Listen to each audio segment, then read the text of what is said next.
날씨가 더워져서 제 얼굴이 새까맣게 보이지 않으시나요?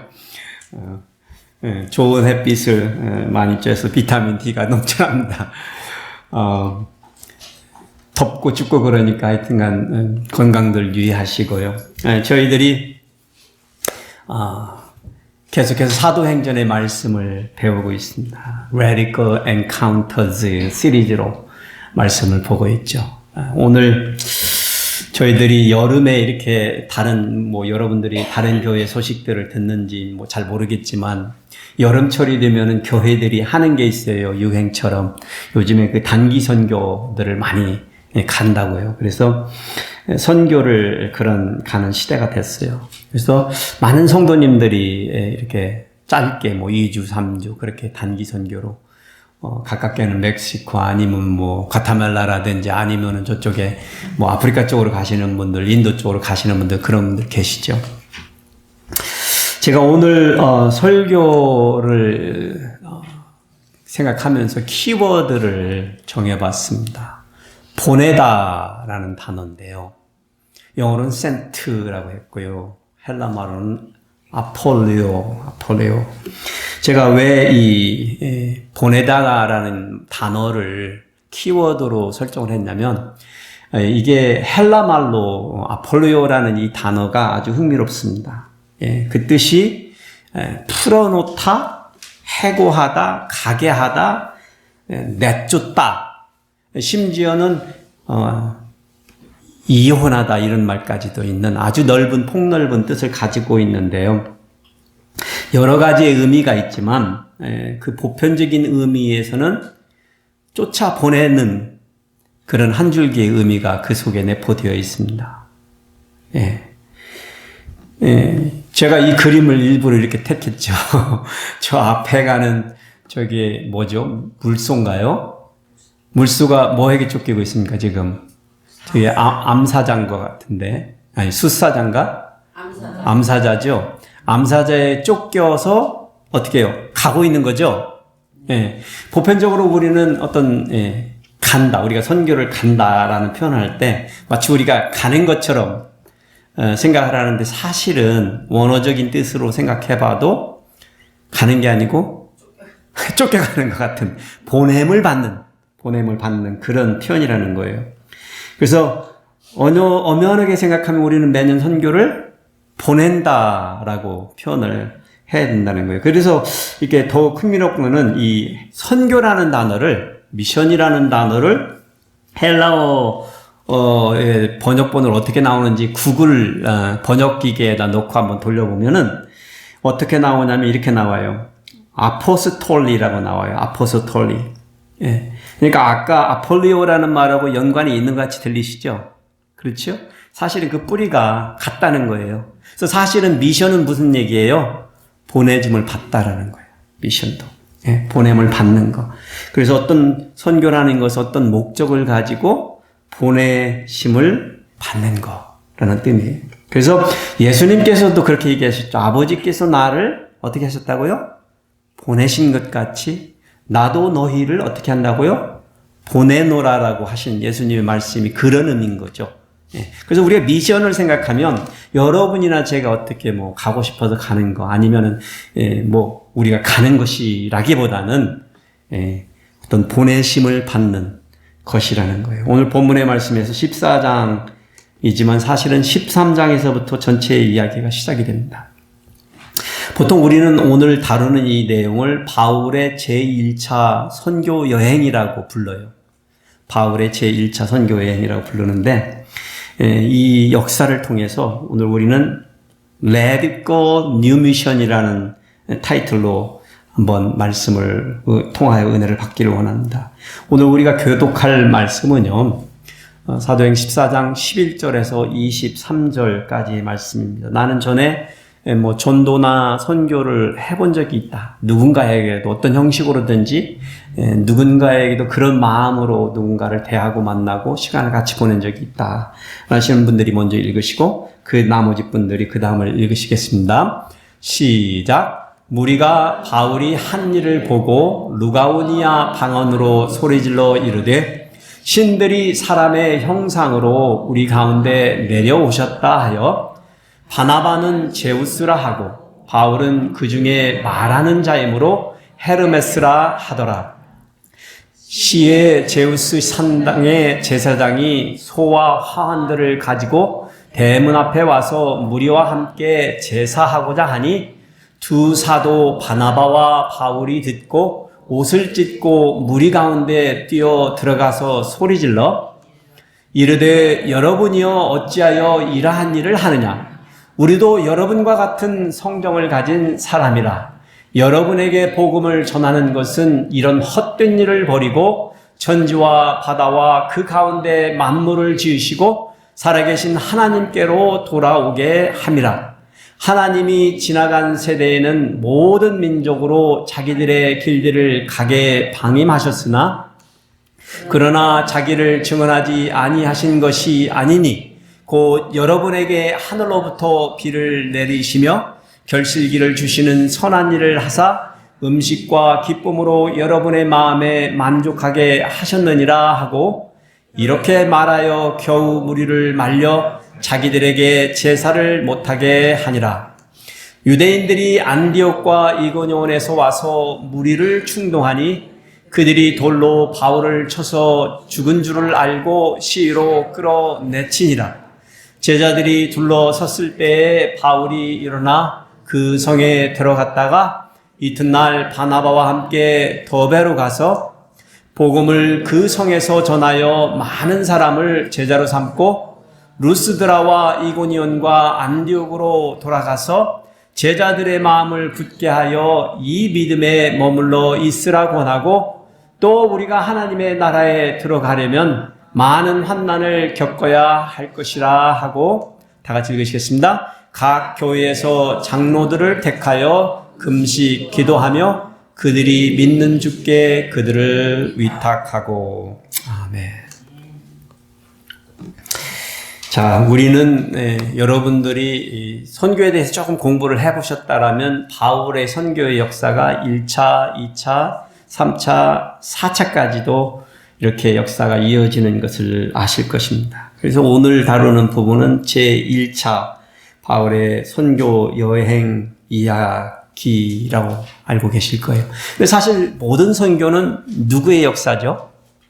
성령님의 역사십니다. 성령님이 역사예요. 선교의 뜻을 그래서 말씀을 드린 거예요. 성령님이 그 주체가 되어주시는 것이죠. 전에 예루살렘 교회가 성령께 순종하여서 바나바를 어디에 파송했죠? 안디옥 교회에 파송을 했던 거죠. 그래서 안디옥 교회에 가서 바나바가 사역을 하다가 도움이 필요해서 다섯 지방에서 자기 고향이 있죠. 이게 사울의 고향이에요. 쉬고 있었던 사울을 데려다가 동역자를 삼습니다. 협동 목사를 삼는 거예요. 같이 안디옥 교회를 섬긴 거예요. 그렇게 같이 섬기는 동안에 거의 1년 넘게 섬기는 동안에 안디옥 교회는 성장을 했죠. 성장을 했습니다. 그리고 교회에 모이는 사람들을 향하여 세상 사람들이 뭐라고 불렀다고요? 그리스도인들이라고 부르는 그런 징조가 나타났다고 말씀을 드렸습니다. 그런데 안디옥 교회에 다시금 성령의 바람이 불었습니다. 교회가 금식하고 기도할 때 2절에 보니까 성령이 이르시되, 이게 13장에서 나오는 구절입니다. 성령이 이르시되 내가 불러 시키는 일을 위하여 바나바와 사울을 따로 세우라 명령하신 겁니다. 이게 무슨 말씀입니까? 안디옥 교회가 바나바와 사울의 리더십 아래에서 건강하게 성장하고 있었는데 웬 이걸 갑자기 바나바와 사울을 따로 떼어서 세우라라고 성령님께서는 명령하시고 계신가요? 이런 상황을 이해하기 위해서는 이 13장에 거론되어 있는 이 사람들, 이 서론에 기록되어 있는 사람들의 이름을 눈여겨볼 필요가 있어요. 바나바, 니게르라 하는 시몬, 구레네 사람 루기오, 그리고 분봉왕 헤롯의 젖동생 마나엔, 그리고 사울이 선지자요 교사로 안디옥 교회에서 섬기고 있다고 증언해주고 있습니다. 저자는요, 이 누가가 이 사람들을 거론할 때 제일 앞에 누구를 뒀어요? 바나바를 두고, 제일 끝에는 누구를 뒀어요? 사울을 두고, 그 중간에 3명의 사람들이죠. 니게르라는 시몬하고 예? 구레네 사람 루기오. 그러니까 시몬, 루기오, 그리고 분봉왕 헤롯의 젖동생 마나엔이라는 이 세 사람을 거론하면서 그들이 누구라고요? 선지자요, 교사라고 말하고 있는 거예요. 그런데 굳이 누가 선지자인지 누가 교사인지를 구분해서 말해주고 있지 않습니다. 그래서 이제 성경 학자들은 이거를 자꾸 놓고 이제 싸우려고 하는데, 뭐 누가 선지자냐, 누가 교사냐.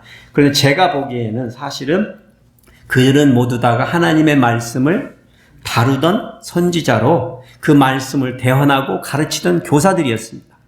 예. 예. 그래서 우리 침례교회에서 목사와 교사로라는 표현을 자주 쓰지요. 예. 하나님의 말씀을 대언하고 가르칠 수 있는 리더가 그 교회에 세워졌다는 것이죠. 그 짧은 세월에요. 그런데 사실 이것이 제가 보기에는 그들이 바울과 바나바를, 아니죠, 사울이라고 표현해야죠. 사울과 바나바를 따로 세워서 하나님이 정하신 다른 사역을 할 수 있게끔 할 수 있는 기회가 되어지는 것입니다. 이게 안디옥 교회가 한 첫 선교 사역입니다. 우리는 이걸 바울의 1차 선교 여행이라고 부른다고 제가 말씀을 드렸어요. 그런데 사실은요, 이거는 바나바와 사울의 선교 여행이에요. 엄밀히 하자면 바나바의 선교 여행이죠. 왜냐하면 이 선교 여행의 팀장이 누구예요? 바나바예요. 바나바예요. 오늘 우리는 바나바와 사울의 제1차 선교 여행에 대해서 이 선교를 그들이 어떻게 만들어갔는지, 그들을 통해서 Radical New Mission에 대해서 한번 알아보려고 합니다. 바나바와 바울의 선교 전략은요, 제가 뭐 단어를 좀 이렇게 확실하게 찾는 게 어려워서 그냥 이렇게 표현했습니다. 연줄이라는 말 들어보셨어요? 2년의 줄이 있는. 여러분 연줄을 생각할 때 뭘 생각하면 되냐면, 여러분 혹시 고구마 캐보신 적이 있으세요? 시골에서 고구마를 캐면 줄기를 따라서 이렇게 이렇게 뽑으면은 고구마가 줄줄줄 이렇게 따라서 나오죠. 안 해보셨어요? 사람의 연줄이라는 것이 사실은 그렇게 연결이 되어 있어요.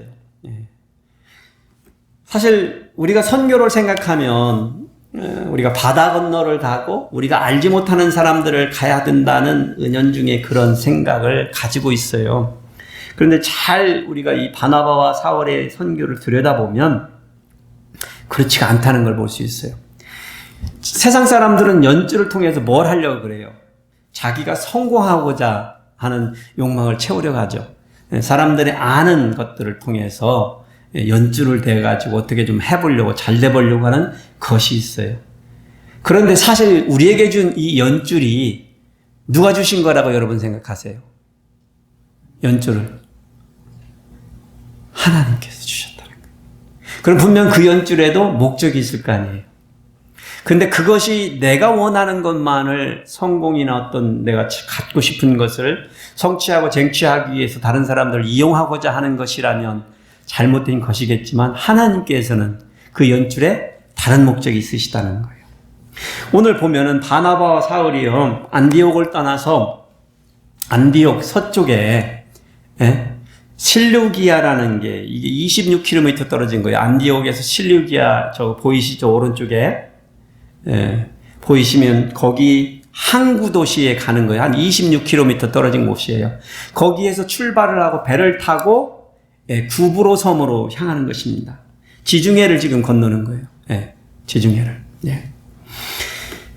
그런데 이 구브로라는 섬이 그냥 섬이 아니에요. 그냥 그들이 야 어디 한번 가볼까? 거기 뭐 우리가 모르는 곳인가 가볼까가 아니고, 구브로 섬은 누구의 고향이에요? 바나바의 고향이에요. 바나바의 고향. 그래서 그들이 선교의 첫 도착지로 정한 것이 우연이 아닌 것이죠. 그래서 바나바의 고향이고, 실제로 지금 이 사이프러스 섬에 가보면 그곳에는 바나바 기념교회가 세워져 있습니다. 바나바는요, 자기가 복음을 알고 선지자의 교사로 섬기며 있을 때 자기의 고향 사람들에게도 이 복음을 주고 싶었을까요? 안 주고 싶었을까요? 주고 싶었다라는 거예요. 누구에게 주고 싶은 거예요? 내 가족과 친척과 이웃들에게, 아는 사람들에게, 그 땅의 사람들에게 먼저 전하고 싶은 열망이 있었다라는 거예요. 저는 그러한 연유에서 그들이 첫 번째 정착지로 구브로섬을 정했다라고 생각합니다. 본문에서는 그걸 그렇게 확실하게 말해주고 있지는 않습니다. 추론하는 거예요, 추론. 그 첫 도착지에 바나바가 연줄이 있어서 간 거라는 것을 여러분들이 기억을 하셔야 돼요. 그러면서 그들이 저 살람이라는 구브로섬의 동쪽에 있는 항구에 도착해서 한 것이 뭐냐면 도착하자마자 어떻게 했어요? 그들이 유대인의 회당에 들어가서 말씀을 전했다는 겁니다. 우리는 이걸 참 이해하기 어렵습니다. 세로는 어떻게 전도 선교를 하는데 늘상 바나바와 사울은 유대인의 회당에 가는지. 바나바와 사울은 어디 사람이에요? 누구예요? 유대인이에요. 유대인. 그러니까 역시 이것도 연줄이 있는 거죠. 혈연이 같은 거죠. 연줄이 있는 거예요. 사실 이게 잘못된 일이 아니라는 거예요. 그런데 이러한 전략이 유대인들에게만 전도하거나 선교했다라는 말이 아닙니다. 무슨 얘기냐면 선교 전략의 초점에는 우선적으로 우리가 전도나 선교의 대상을 삼아야 될 사람들은 내가 연결되어 있는 사람들이라는 거예요. 내가 연결되어 있는 사람. 나와 연줄이 다 있는 사람들이 내 전도의 대상이요, 선교의 대상이여다라는 것을 시사해 준다고 저는 생각합니다. 늘상 먼 나라를 가고 먼 바다를 건너가는 선교가 유행처럼 번지고 있지만 사실 우리에게 주어진 전도와 선교의 사명은 우리 연줄에 있는 거예요. 그게 누구예요? 나와 피를 나누고 나의 삶을 나누고 나와 시간과 공간을 나누는 사람들, 내 가까이 있는 사람들을 향한 우리 열망이 있어야 된다는 것이에요. 하여튼 구브로섬에 도착했어요. 이 살람이 이 항구 도시에서 서쪽으로 가로질러서 바보라는 곳으로 서쪽 항구 도시에 도착하는데 거의 한 일주일 걸렸을 것입니다. 그 거리를 거쳐서 건너가서 그곳에서 누구를 만나면 총독 서기오 바울이라는 사람을 만나요. 복음에 관심 있는 사람이에요. 근데 거기에는 바에수라고 유대인의 거짓 마술사가 있어가지고 그 총독을 믿지 못하게 해요. 그러니까 사울이 그 마술사를 눈이 멀게 해가지고 그 방해하지 못하게 선교하는 것을 방해하지 못하게. 그러니까 총독이 그걸 본 거예요. 엄청난 일을 본 거죠, 사실. 그러니까 어떻게 됐겠어요? 그가 복음을 듣고 믿었던 거예요. 그 사역의 얘기가 나와요. 근데 사실 재밌는 사실이 바로 이 시점에서 바나바와 사울이 선교하고 이 바보라는 이 정착지 항구도시 서쪽에 있는 구브로섬의 서쪽에 있는 항구도시에서 출발할 때 저자 누가가 사울의 이름을 바울이라고 표기하기 시작합니다. 그러면서 사울이 누가 돼요? 바울이 돼요. 바울.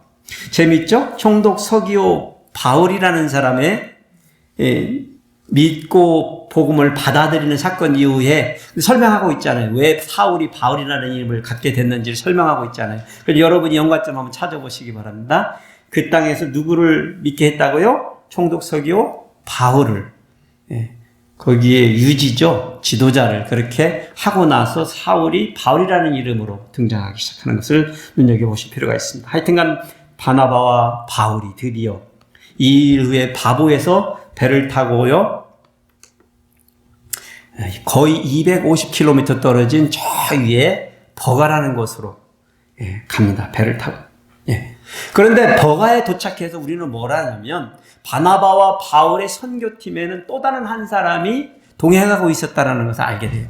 누가 있었냐면 요한이라고 하는 수종자, 그러니까 assistant minister라고 표현할 수가 있겠어요.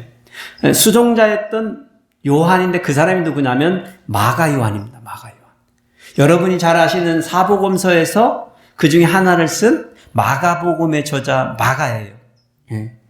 하여튼간 거기에 나아갔는데 마가가 갑자기 무슨 연유인지 고향으로 돌아가 버려요. 사실 고향이 아니라 예루살렘으로 돌아가 버리는 결정을 내립니다. 여기에 대해서 왜 그랬는지 이런 망구가 없는데, 그리고 저자는 바나바와 바울이 그 버가에서 여기 바로 위에 비시디아 안디오까지 여정을 했다라고 짤막하게 기록해요. 그래서 마치 우리는 바나바와 바울이 금방 버가에서 비시디아 안디오까지 가버린 것처럼 생각하는데 저 거리가 거의 200km 이상이 되는데 사실은 여기에는 숨겨진 그림이 하나가 있습니다. 저것을 가기 위해서는 3,000m 해발 높이의 산이 있어요. 티우르스라는 산맥이 있어요. 그 중간에. 3,000m나 넘는 그 산맥을 넘어서 가야 되는 거예요. 저는 어쩌면 이 험악한 산악을 넘어가야 되는 이 일이 마가가 더 이상 그들과 함께 하지 못했던 어떤 연유가 되지 않는가 하는 생각을 해봅니다. 하여튼간 또 은혜로운 거는 마가가 비록 그 당시에 선교를 더욱더 나가기를 포기하고 어떤 면에서는 실패했다 할지라도 그가 훗날에 나중에 사복음서의 저자가 되어서 우리 앞에 나타날 수 있는 것을 바라보면 하나님의 은혜가 늘상 그렇게 있는 것입니다. 비록 우리가 실수하고 때로는 우리가 잘못하고 우리가 때로는 어떤 잘못된 결정을 내려도 늘 하나님의 은혜는 우리로 하여금 되돌아올 수 있는 은혜를 허락하시고 붙들어 주심을 느낄 수 있습니다. 하여튼간 그렇게 해서 비시디아 안디오까지 그들이 도착했을 때가 그런데 안식일이 되었습니다. 여러분 그러면 지금 질문해 볼게요. 안식일이 되어서 그러면 바나바와 바울은 어떻게 했을까요? 안식일 날 어디에 갔을까요? 유대인의 회당에 갔겠죠. 예. 똑같습니다. 연주를 찾아서 유대인의 회당에 갔습니다. 그런데 갔는데 회당장의 배려로 그곳에서 말씀을 전할 기회를 받는 거예요. 바나바와 바울이. 예. 이것도 역시 잘 보시면은 연줄이 닿았다라고 말할 수가 있습니다.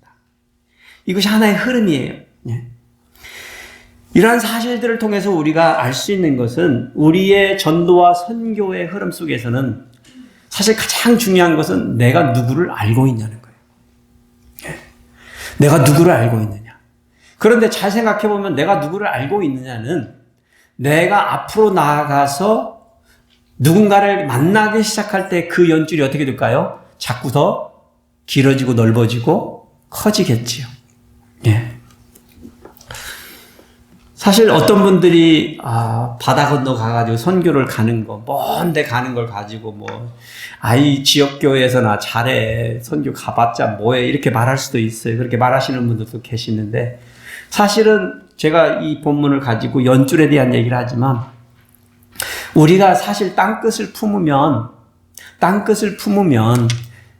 바나바와 바울이 비시디아 안디옥을 품어서 저렇게 가면 그가 품은 비시디아 안디옥과 버가와 바보와 실르기아와 이 모든 것이 그 안에 다 들어가 있다는 거예요.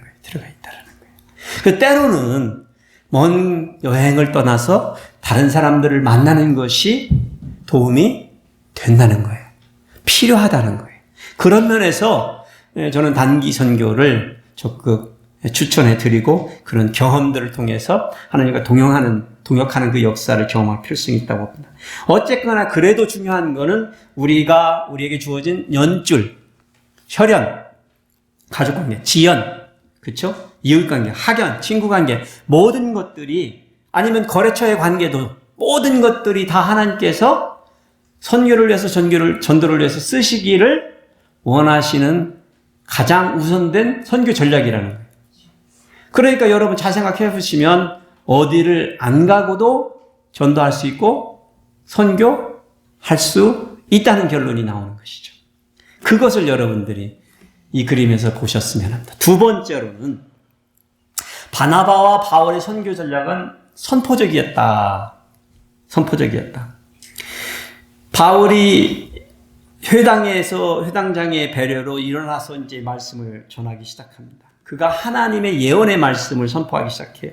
어떻게 하나님께서 이스라엘의 조상을 선택하시고 어떻게 그들이 출애굽을 하나님의 능력 아래에서 했는지 그리고 어떻게 해서 가나안의 땅에 약속의 땅에 그들이 들어가서 450년간의 긴 세월 동안의 사사시대를 거쳐나가며 어떻게 왕을 통하여서 하나님께서 그 후손을 통하여 진정한 왕을 세우실 것이라고 약속하셨는지를 말해줍니다. 여기 22절에 내가 이새의 아들 다윗을 만나니 내 마음에 맞는 사람이라 내 뜻을 다 이루리라. 이거는 굉장히 평범한 말씀의 선포입니다. 내가 내 뜻을 다 이루리라. 평범한 사람들은 이것이 그냥 이새를 통해서 이새의 아들 다윗을 통해서 그냥 뭐 왕으로서 통치게 하겠구나라고 생각하지만 사실은 우리는 여러분이 아시면 그 얘기가 아니죠. 하나님이 다 이루시기를 원하시는 게 뭐예요? 이새의 아들 다윗의 후손을 통하여 누구를 보내시기를 원하신 거예요? 메시아를요. 그리스도를요. 그러면서 이스라엘을 위하여 구주를 세우셨으니 곧 누구요? 예수라 선포한 것입니다. 이렇게 해서요, 어떻게 나사렛 예수께서 구약의 예언의 말씀처럼 그가 무죄하지만 정죄를 받고 십자가에 달려 죽으셨는지를 선포하는 거예요. 그리고 그가 어떻게 무덤에 묻혔는데 사흘 만에 부활하셔서 살아나셨는지를 강력하게 전한 것입니다. 바울 사도, 여기가 바울이 전하고 있는 내용은요, 유대인들이라면 다 알고 있는 메시아에 대한 이야기입니다. 그러나 그들은 여전히 오늘날까지도 지금도 메시아를 기다리고 있잖아요. 그들이 알지 못하는 것은 이 메시아가 나사렛 예수 그리스도라는 것을 모르는 거예요. 바울이 그날 이 자리에서 그렇게 그들에게 말하는 거예요. 너희가 율법으로는 사람이 의롭다함을 받지 못하는 것을 이제 경험으로 알지 않았느냐. 너희들이 그렇게 율법을 지키라고 했지만 누구 하나 그 율법을 지켜서 의로워진 사람이 있느냐. 여러분 혹시 여러분이 의롭게 살고 싶어서 살아가지고 여러분이 성인군자가 되셨습니까? 그런 자신 있는 분 전 자신 없어요. 어느 누구도 사실은 할 수 없다라는 것을 시인하게끔 하기 위해서 하나님께서 우리에게 율법을 주신 겁니다. 그렇지만 어떻게 우리가 죄사함을 얻습니까? 예수 그리스도의 이름을 힘입어서. 이걸 선포한 거예요. 지금 바울이 유대인 회당에서 유대인들을 향하여 뭘 하는 거예요? 하나님의 예언의 말씀을 가지고 선포하고 있는 거예요.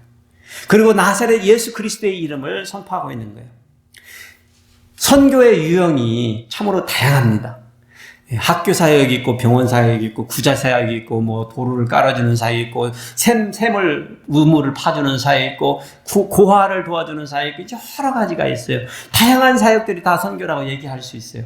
그러나 그 모든 것이 궁극적으로 나사렛 예수 그리스도의 이름을 선포하는 데까지 가지 아니하면 제가 생각하기에는 아직 선교는 이루어지지 않았습니다.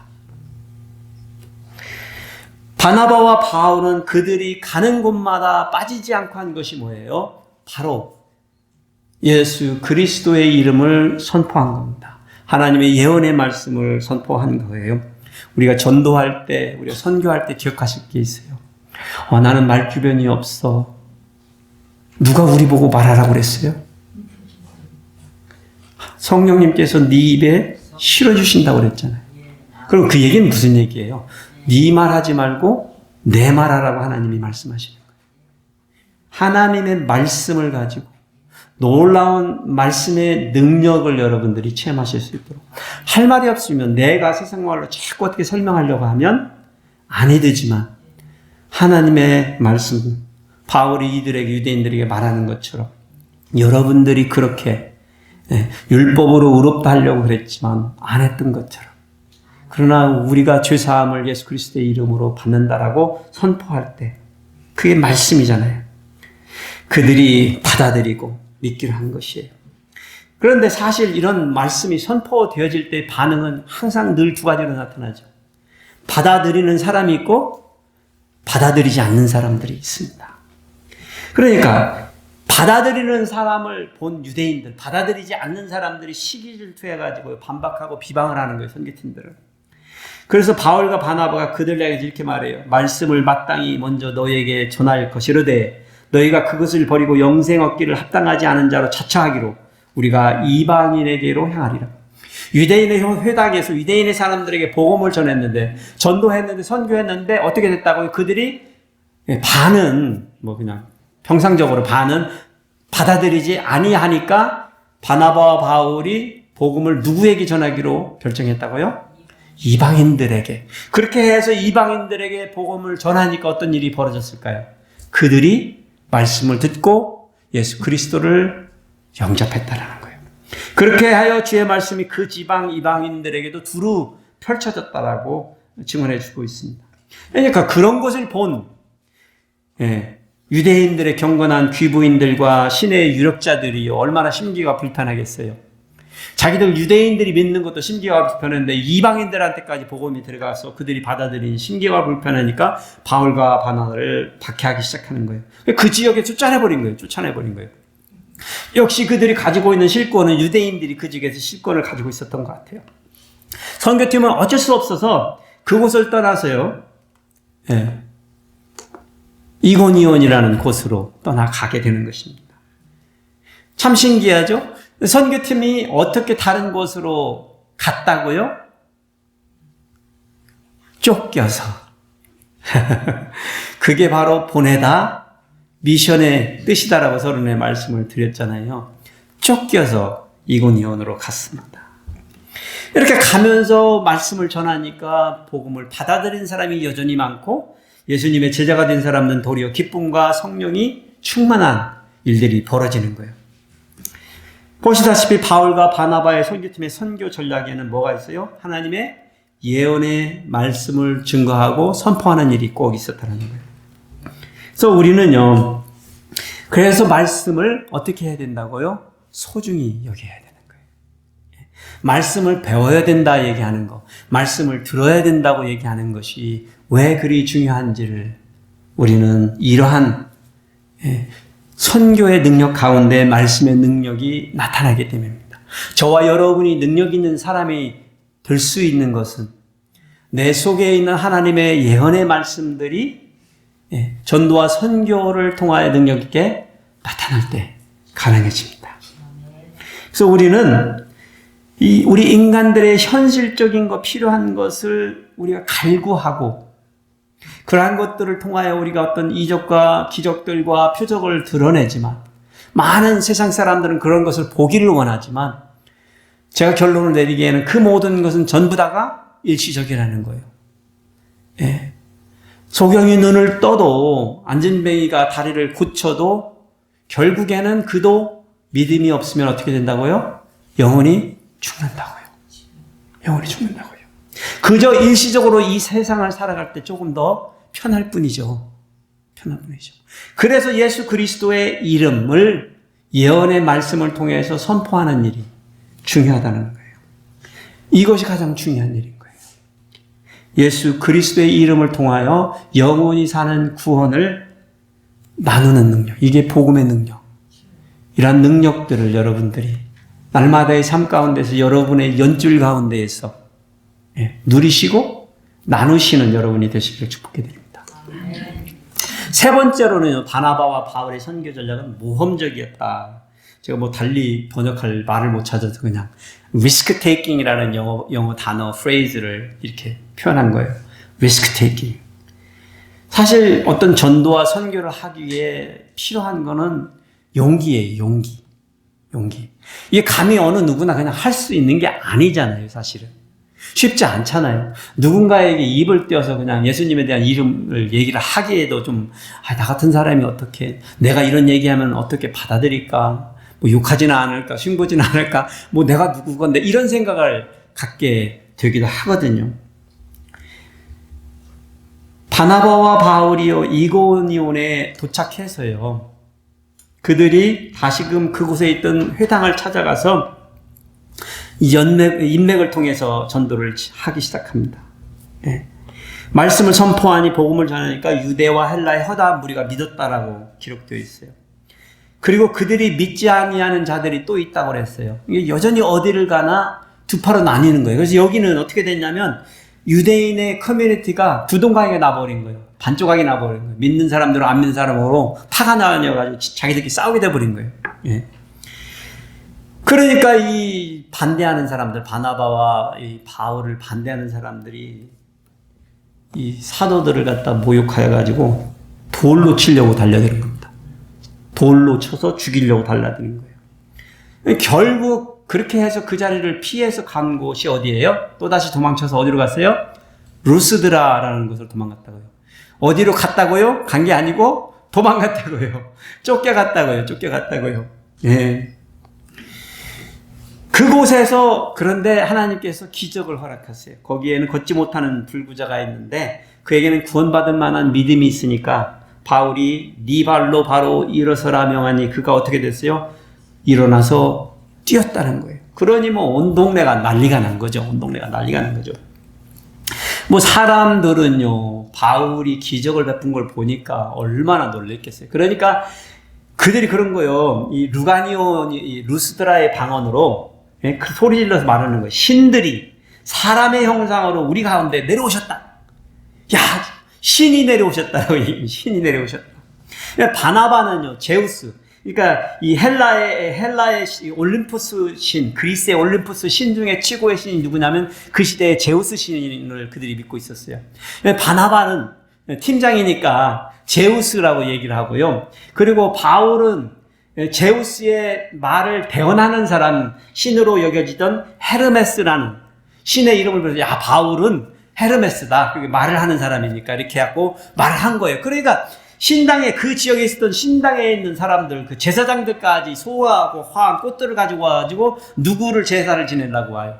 바나바와 바울을 향하여 제사를 경배하려고 신들처럼 여기고 그렇게 몰려드는 거예요. 그러니 바울과 바나바가 놀래가지고 당황해가지고 말하는 거예요. 여러분 그러면 안 됩니다. 우리도 여러분과 같은 성정을 가진 사람이라. 그냥 사람이라.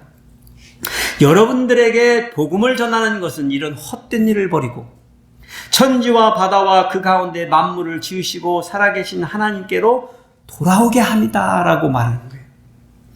그들에게 주어지는 영광이죠. 그런데 그들은 그 영광을 누리지 않죠. 거부하죠. 왜냐하면 그 영광은 누구한테만 가야 돼요? 사실은 하나님께로만 가야 되기 때문입니다. 그렇게 하나님의 영광을 그들은 가로채지 아니한 겁니다. 보시다시피 바나바와 바울의 선교는 어때요? 성공적이죠. 이 정도면 성공적입니다. 그런데 그들을 향하여 다가오는 문제는 있습니까? 없습니까? 늘 있어요. 뭐가 있어요? 박해가 있는 거예요. 박해가. 멈추지 않는 박해. 근데 여기서 보니까요, 안디옥에서 또 이고니온에서 이 선교팀을 미워하는 자들이요, 원정으로 온 거예요. 원정을. 그 동네를 도망쳐 나왔잖아요. 근데 이 사람들이 이거 화가 엄청난 거예요. 원정을 한 거예요. 팀들이 깽단들이 몰려가지고 원정을 여기까지 와가지고 바울이 잡혔어, 이 사람들한테. 그래서 돌로 쳐 죽였어요, 바울을. 그러니까 죽은 놈을 질질 끌어다가 어떻게 했어요? 성 밖에다가 버린 거예요. 네. 그래서 바울이 돌에 맞아 죽어가지고 질질 끌려가지고 성 밖에다가 버림을 받게 된 거예요. 그러니 그때 믿고 제자가 된 사람들이 우르르 달려가서 보니까 죽어 있는데 갑자기 바울이 부시시하고 일어나는 거예요. 부시시하고 털털 털고 일어나더니 다시 들어가자 그러는 거예요. 다시 성으로 들어가서 하룻밤을 지새고 그 다음 날 바나바와 함께 더베로 빠져나온 것입니다. 저쪽이 더베죠. 예. 여러분, 그렇게 죽을 고비를 넘긴 바울 선기팀은 말릴 수 있는 사람이 없어요. 아무것도 없어요. 예. 사실 우리가 알고 있는 이 기록되어 있는 사실들보다 바울 선교팀이 더 많은 박해를 받았을까요? 안 받았을까요? 더 받았어요. 예. 나중에 보면 본인이 얘기를 해요. 내가 얼마나 많이 맞고 얼마나 많은 타선과 얼마나 죽을 고비를 넘겼는지를 얘기를 해요. 셀 수 없을 만큼 그랬다고 얘기하는 거예요. 여기는 그냥 한 가지 얘기를 하고 있는 거예요. 예. 그렇게 해서 그 더베에 도착해서 거기에서 다시 복음을 전하고 그 성들마다 전하여 많은 사람들이 예수 그리스도의 제자가 되고요. 예, 바울팀은 더베에서 다시 루스디에서 이고니온으로 안디옥으로 거쳐서 그렇게 다시금 이렇게 되돌아 나오는 것입니다. 예. 그러면서 그들이 어떻게 했냐면 각 성에 믿기 시작한 제자들의 마음을 굳게 하여 예수 그리스도의 믿음에 머물러 있어라라고 권면하면서 우리가 하나님의 나라에 들어가려면 많은 환난을 겪어야 할 것이다 라고 얘기해줘요. 사실 그들 믿기 시작한 사람들은 바나바와 바울이 당하는 그 고난의 길을 바라보면서 그들은 믿으면 모든 것이 잘 될 것이다라고만 생각하는 사람들이 있을 거 아니에요. 뭐 행여 여러분들 가운데도 내가 믿으면 내 인생이 잘 술술 풀리고 모든 것이 잘 되리라고만 생각하고 계신 분들이 있을 수도 있거든요. 그런데 사실 우리가 귀 기울여 들어야 될 것은 오늘 바울이 그 믿기 시작한 사람들에게 해주는 이 마지막 말입니다. 우리가 하나님 나라에 들어가기 위해서는 어쩔 수 없이 거쳐 나가야 되는 게 있는데 뭐예요 그게? 세상에 많은 환난들이라는 거예요. 그런데 우리는 생각해보면 우리가 믿게 돼서 많은 환난을 거친다고 생각하는데 사실은 그렇지는 않아요. 우리가 믿든 안 믿든 많은 환난을 거쳐나가요. 그게 무슨 얘기냐면 믿어도 우리에게 문제는 생긴다는 거예요. 우리가 믿어도 환난은 온다는 거예요. 그런데 그것을 어떻게 이겨나갈 수 있다고요? 믿음 안에서. 믿음 안에서. 예수 그리스도를 믿는 믿음 안에서. 예? 믿음을 굳게 하고 이겨나가는 것입니다.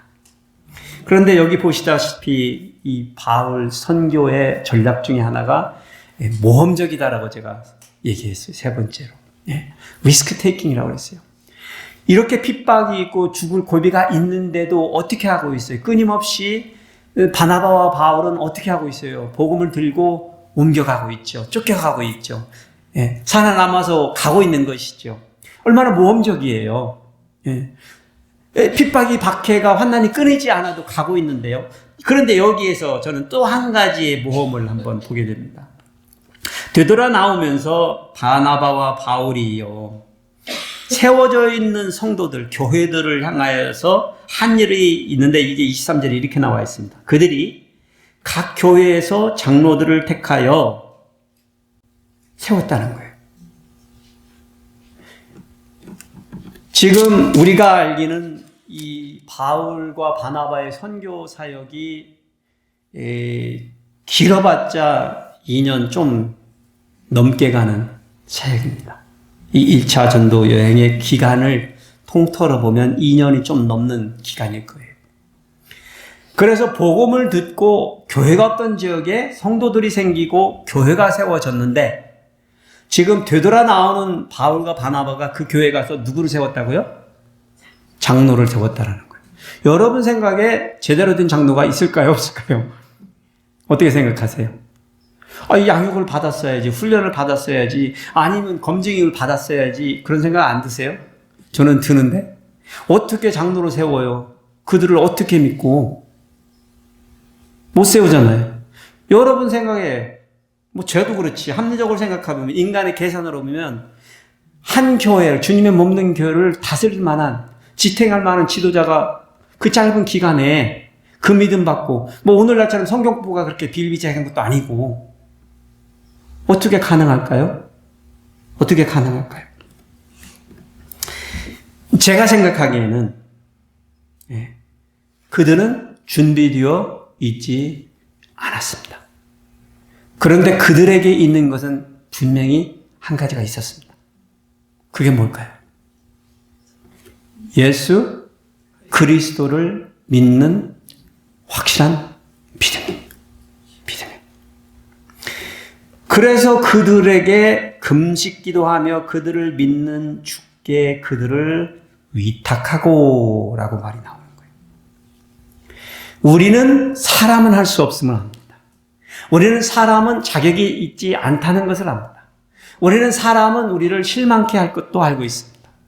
어느 누구도 준비되어 있지 않고 완전한 사람이 아니라는 것을 알고 있어요. 그렇지 않습니까? 여기서 어떻게 장로를 세워? 이 시대의 장로면 목사인데, 한 교회의 대표인데. 그렇다고 바울과 바나바가 남아서 그 교회를 감당할 수는 없잖아요. 여기저기에 교회들이 지금 세워지고 있는데 어떻게 맡겨요? 제가 중국에 처석교회에 선교 갔을 때 기억이 있습니다.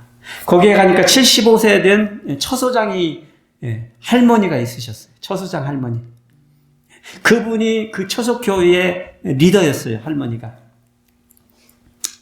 근데 제가 평신도 때 선교를 하고 집사님, 내가 이 책 한 권을 구했는데 내가 매주 이 말씀을 전하는데 내가 지식이 짧아가지고 이 공부하기도 이렇게 해가지고 책을 보고 하는데 이 책이 누가 줘서 보는데 제가 이걸 가지고 해야 하는데 받아봤는데 제가 봤는데 그 책이 어디서 누가 발간한 것인 줄 아세요? 안식일 교회에서 발간한 책을 받아가지고 그렇게 하고 계시더라고요. 준비되어 있지 않아요. 모를 수도 있어요. 지식이 약하고. 그런데 중요한 것은 그분을 통해서 그곳에 처석교회가 세워지고 지탱되고 있다는 거예요. 예. 비록 지식이 짧아도. 예. 그러나 믿음은 굳건하죠. 얼마나 믿음이 좋으신지 그분이 우리가 성찬식을 하는데요. 그 처소장님이 석류주를 꺼내놓으시더라, 석류주를. 우리가 목사님하고 집사님들 오면 같이 성찬식을 하고 싶어서 제가 만들었다는 거예요. 만들었는데 그 성찬식을 하면서 눈물을 조금 흘리시는 거예요. 지식은 약하고, 배운 건 없어도, 준비되어 있지 않지만, 예수 그리스도를 사랑하고 교회를 사랑하는 마음은 있다는 거죠. 이러한 사람들로 장로들이 세워졌다라는 것입니다. 그러한 사람을 세우기 위해서는 우리에게는 모험이 필요한 거죠. 용기가 필요한 것이죠. 예. 리스크 테이킹이 필요한 것이죠. 우리가 복음을 들고 목숨을 두려워하지 않고 그렇게 나가서 전하는 것도 우리에게 모험이 필요하지만 사실은 우리가 몸된 교회를 섬기고 세워나가는 일에도 모험이 필요합니다. 우리는 서로를 바라보면서 자꾸 부족한 것만 너는 왜 저래? 너는 왜 그렇게 한대? 너는 왜 이렇게 약해? 너는 왜 못해? 이렇게 하다 보면 무슨 일이 벌어질까요? 안 되는 일만 계속 벌어지는 것입니다. 예, 안 되는 일만. 어떻게 해야 돼? 서로를 믿고. 예, 왜 믿어요? 우리는 주님을 믿기 때문에. 사람은 못 믿어요. 누구 하나 못 믿어요. 나도 나를 못 믿는데. 예, 여러분은 스스로 잘 믿으시나요? 그렇게 하지 말아야 되는데 하고 그렇게 해야 되는데 못하고 그게 우리의 인생의 모습이거든요. 그래서 우리에게는 뭐가 필요해요? 모험이 필요해요. 리스크 테이킹. 그것을 하기 위해서는 뭐가 필요해요? 믿음이 필요한 거예요. 믿음의 은사가 필요한 거예요. 누구를 믿는 거예요? 우리 주님을 믿는 거예요. 이 모든 것을 누구에게 의탁한다는 거예요? 주께 의탁한다는 거예요. 저는 우리 교회가 이제 몇 주 있으면 이제 안수 집사 2분을 주님께 의탁할 것입니다. 예. 그냥 우리는 다 알아요. 준비되어 있는지 않는지 다 알아. 예. 하지만 주님이 함께 하시면 그분들을 통하여서 이루실 일들이 있을까요? 없을까요? 있습니다. 예, 있습니다. 단동에서 만난 그 처수장님이 아무리 안식교회의 교제를 가지고 말씀을 전해도 그분의 그런 헌신과 섬김 때문에 교회가 지탱되었던 겁니다. 그래서 복음과 믿음과 구원은요, 우리가 알고 있는 지식과 합리성을 초월해 나타나야 됩니다. 예, 그것이 우리가 보는 새로운 뉴 미션입니다. 안 넘어가네요. 자, 전체적인 그림을 한번 쭉 보시기 바랍니다. 안디옥에서 실루기아로 가서 구보로 섬을 통해서 버가에 가서 버가에서 비시디아 안디옥, 그 다음에 이고니온, 루스드라, 더베. 그래서 다시금 쭉 훑어가지고 오는데 버가에서는 아탈리아라는 항구로 가서 거기에서 곧바로 안디옥 쪽으로 갔다라고 하는 게 바나바와 바울의 선교 여행이라는 것을 주지해 주시기 바랍니다. 우리는 보통 바울 선교, 바울의 1차 선교라고 생각하는데 이것이 저는 바나바와 바울의 선교라고 저는 여러분들에게 말씀을 드리겠습니다. 여러분, 우리는 궁극적인 선교 전략으로요, 우리에게 주어진 관계 중심에서 어디까지 가야 되냐면 땅끝을 향하여 나아가야 됩니다. 무엇을 통해서요? 우리 관계, 연주를 통해서요. 나사렛 예수 그리스도의 이름을 선포하는 선교. 온 민족이 듣고요, 모든 사람이 듣고요, 믿을 수 있도록 하나님의 영광을 가리지 않고 박해를 당하나 끝까지 멈추지 않는 것이 오늘 우리가 바나바와 바울의 선교, 제1차 선교를 통해서 배우는 것입니다. 우리는 이들의 radical new mission에서 이 놀라운 여정에서 그들을 향하여 하나님이 가지고 계셨던 계획이 있는 걸 보잖아요. 그들을 향하여 하나님이 가지고 있는 계획을 봐야 돼요. 예. 그렇듯이 하나님께서 우리들을 향하여서도, 각자를 향하여서도 그런 계획이 있으시다라는 것을 우리가 확신해야 합니다. 그들이 주님의 손에 붙들려서 쓰임을 받았듯이, 비록 우리는 그들보다 못하다고 생각이 되어도 우리 주님께서 그분의 손에 우리를 붙들어 주시고 쓰시면 우리는 그분의 은혜의 도구가 될 수 있다는 겁니다. 네. 그래서 우리는요, 바울과 바나바가 그런 닥치는 고난과 핍박과 박해를 그래도 버텨나갔듯이요, 우리에게 다가오는 세상사의 고난과 근심 걱정과 세상 모든 일들이 우리에게는 이해되지 아니하고 때로는 내가 믿어서 이렇게 되나 하는 어떤 그런 생각까지 갖는 분들도 계실 수도 있지만, 사실은 그러한 가운데 주의 영광이, 능력이 드러나는 것을 봅니다. 네. 하나님께서는 우리를 통하여 누구의 영광이 드러나기를 소원하신다고요? 하나님의 이름이. 그것을 보는 다른 사람들이 하나님을 알게 되는 것, 그것을 보는 사람들이 예수 그리스도, 나사렛 예수 그리스도의 이름을 듣고 믿게 되는 것이기 때문에 그렇다는 것입니다. 그래서 우리는 늘상 그렇게 늘 우리가 살면서 날마다 나사렛 예수 그리스도의 이름에 합당한 사람의 성도의 신분과 본분을 누리시는 저와 여러분이 되시기를 축복해 드립니다. 기도하시겠습니다. 아버지